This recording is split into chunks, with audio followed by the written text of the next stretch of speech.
అందరికీ హాయ్ అండి. ఈరోజు సఖీ వంటగదిలో ఇలా కొత్త ఆవకాయ మీరు వంట రాకున్నా కానీ మొదటిసారి పెట్టాలనుకునే వాళ్ళు కూడా ఈ విధంగా ఒకసారి ట్రై చేయండి. చాలా రుచిగా ఉంటుంది. మీరు ఈజీగా పెట్టగలుగుతారు. ఎవరైనా ఈజీగా పెట్టుకోవచ్చు ఈ ఆవకాయ. నేను ఈ కొలతలతోనే ఈ టిప్స్ ఫాలో అవుతూ చేశారంటే పర్ఫెక్ట్గా చాలా రుచిగా వస్తుంది. ఖచ్చితంగా ట్రై చేయండి. వేడి వేడి అన్నంలో కాస్త నెయ్యి వేసుకొని ఈ ఆవకాయ వేసుకొని పప్పుతో కానీ ఇలాగే అయినా కానీ మొత్తం అన్నం తినేసేయచ్చండి. అంత రుచిగా ఉంటుంది. ఇక్కడ నేను పొయ్యి పైన ఒక కడాయి పెట్టుకొని ఒక అర టీ స్పూను మెంతులు వేసుకొని ముందుగా ఈ మెంతులని లో ఫ్లేమ్లో మాడనివ్వకుండా వేయించుకోవాలండి. ఈ కలర్ ఆ పచ్చివాసన పోయి మంచి స్మెల్ వస్తుంది. అంతవరకు వేయించుకోవాలి. అంతకంటే ఎక్కువ మాడిపోయినా కానీ ఆ టేస్ట్ అనేది చేంజ్ అవుతుందండి. ఇప్పుడు ఇలా మెంతులు వేగిన తర్వాత ఒక 1 టీ స్పూను జీలకర్ర వేసుకోవాలి. ఈ జీలకర్ర కూడా మంచిగా వేయించుకోవాలి. ఇవి రెండింటిని మంచిగా వేయించుకుంటేనే పచ్చడి రుచి చాలా బాగుంటుంది. ఇవి వేగిన తర్వాత స్టవ్ ఆఫ్ చేసి దీంట్లో ఇప్పుడు 3 టీ స్పూన్ల సన్నయి చిన్నగా ఉన్నాయి ఆవాలు వేసుకోవాలండి. పెద్దవి వాడొద్దు ఈ పచ్చళ్ళకి. ఇప్పుడు ఇవి వేసుకొని జస్ట్ ఆ వేడికి అలా వదిలేస్తున్నానండి కలిపి. అవి చల్లారనియాలి. ఇప్పుడు ఇక్కడ రెండు మామిడికాయలు తీసుకున్నానండి. ముందుగానే ఒక గంట ముందే మంచి కడుక్కొని తుడిచి పక్కన పెట్టేశాను. తడి అనేది ఉండకుండా చూసుకోవాలి. ఇప్పుడు వీటిపైన పొట్టు తీసేస్తున్నానండి నేనైతే. మీరు కావాలంటే పొట్టు అలాగే ఉంచుకోవచ్చు. ఇలా పొట్టు తీసుకున్న తర్వాత చిన్న చిన్న ముక్కలుగా కట్ చేసుకోవాలి. మీకు ఎంత సైజు కావాలో అంత సైజు కట్ చేసుకోవచ్చండి. నేనైతే మీడియం సైజు కట్ చేస్తున్నాను.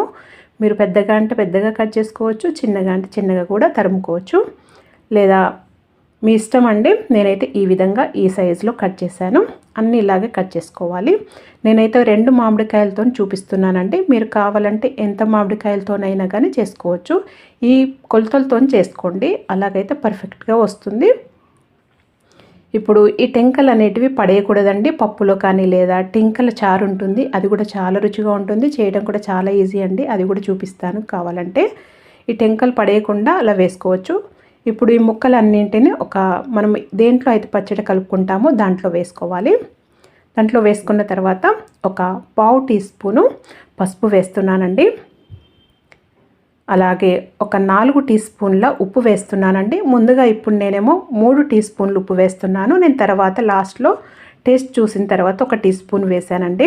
మొత్తం నాకు 4 టీ స్పూన్లు ఉప్పు పట్టింది. అలాగే 5 టీ స్పూన్ల కారం పొడి వేస్తున్నాను. ఈ కారం పొడి కూడా ఎంత ఉంది ఎలా ఉంది అనేది చూసుకొని వేసుకోవాలి. నాకైతే 5 టీ స్పూన్లు కారం పొడి పట్టింది. మనము ఆవాలు, జీలకర్ర, మెంతులు ఇవి పొడి చేసినది ఇది వేస్తున్నానండి. ఇలా పొడి వేసుకొని ఇది 2 టీ స్పూన్ల ఓన్లీ వెల్లుల్లిపాయ పేస్ట్ అండి. ఇది వేయటం వల్ల పచ్చడి రుచి చాలా బాగుంటుంది. ఖచ్చితంగా ఈ విధంగా ఒకసారి ట్రై చేయండి. ఇప్పుడు అవన్నీ వేసుకొని పొయ్యి పైన అదే కడాయిలో ఒక 3 టేబుల్ స్పూన్ల పల్లి నూనె వేస్తున్నానండి. గానుగ నూనె. పల్లి నూనె వేసుకొని ఒక 1 టీ స్పూన్ ఆవాలు, 1 టీ స్పూన్ జీలకర్ర వేసుకొని ఇవి కొద్దిగా వేయించుకోవాలి. ఇవి కొద్దిగా వేగిన తర్వాత కొద్దిగంత కరివేపాకు వేస్తున్నానండి. ఇది కొద్దిగానే చూపిస్తున్నాను పచ్చడి కాబట్టి దీంట్లో కరివేపాకు వేసుకోవచ్చు.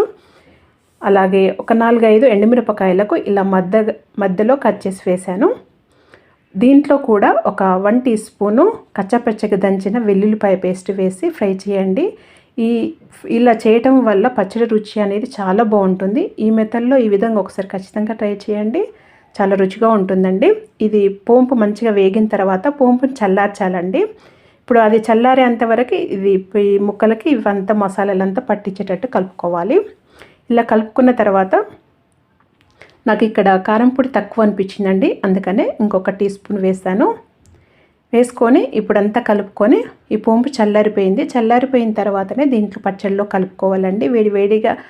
నూనె వేడిగా ఉన్నప్పుడు ఆ పోంపుది అలాగే కలపకూడదు. పచ్చడి రంగు రుచి మారుతుందండి. ఇలా చల్లారిన తర్వాత కలుపుకుంటేనే నిల్వ ఉంటుంది, బాగుంటుంది. ఇలా కలుపుకొని మూత పెట్టేసి నేనైతే ఒక గంట సేపే పక్కన పెట్టానండి. తర్వాత నెక్స్ట్ డే కూడా చాలా రుచిగా ఉంటుంది. మంచిగా ఊరింది. నేను గంట తర్వాత చూపిస్తున్నాను చూడండి ఎంత చక్కగా ఊరిందో. ఇలా చాలా రుచిగా ఉంటుందండి. అప్పటికప్పుడైనా కానీ ఈజీగా తినేసేయచ్చు. ఇది ఖచ్చితంగా ఈ కొలతలతోని కొద్దిగా పచ్చడితోని ట్రై చేసి చూడండి. మీరు కొత్తగా మొదటిసారి చేస్తున్నా కానీ పర్ఫెక్ట్గా చాలా రుచిగా వస్తుంది. టమాటాలు కాస్ట్ తక్కువ ఉన్నప్పుడు ఈ సమ్మర్లో ఇలా ఒక్కసారి చేసి పెట్టుకున్నారంటే 2 సంవత్సరాలైనా పాడవండి. చక్కగా నిల్వ ఉంటాయి. ఈ విధంగా ఒకసారి ట్రై చేసి చూడండి. నేనైతే ఎప్పుడు ఇలాగే చేసి పెట్టుకుంటాను.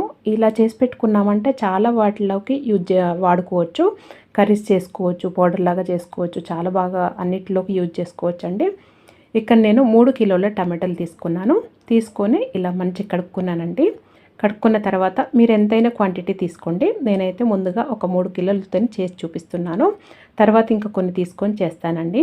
ఇప్పుడు వీటిని కడుక్కున్న తర్వాత ఈ మిడిల్లో ఈ తొడుము అనేది తీసేసుకొని ఇలా 3 ముక్కలుగా అయినా కట్ చేసుకోవచ్చు, లేదా ఒక 4 ముక్కలుగా కట్ చేసుకుంటే సరిపోతుందండి. ఎక్కువ పీసెస్గా చిన్నగా కట్ చేసుకోవద్దు.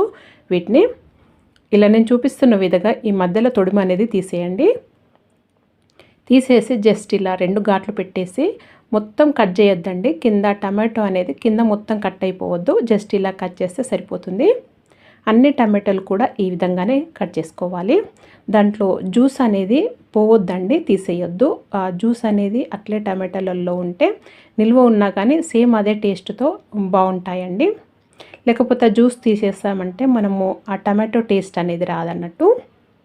అందుకనే జస్ట్ ఇలా కట్ చేసుకొని అలాగే పెట్టేసేయాలి. దాంట్లో నుండి విత్తనాలు తీసేయటం కానీ ఆ జ్యూస్ తీసేయటం కానీ అలా చేయకూడదు.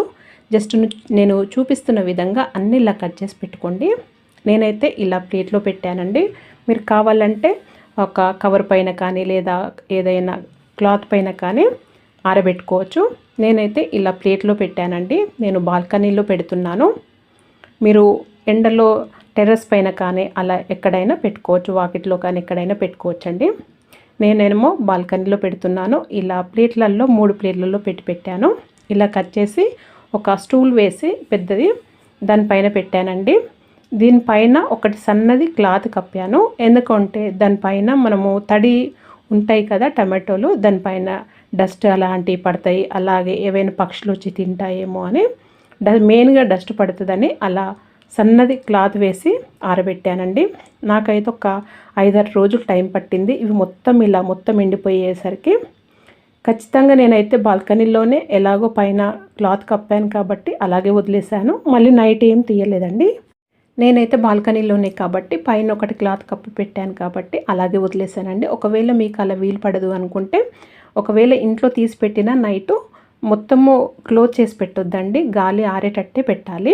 మొత్తం ఆరిపోయే వరకు కూడా, ఇలా మొత్తం ఎండిపోయే వరకు కూడా, ఇలా గలగల అయ్యే వరకు ఎండనియాలి.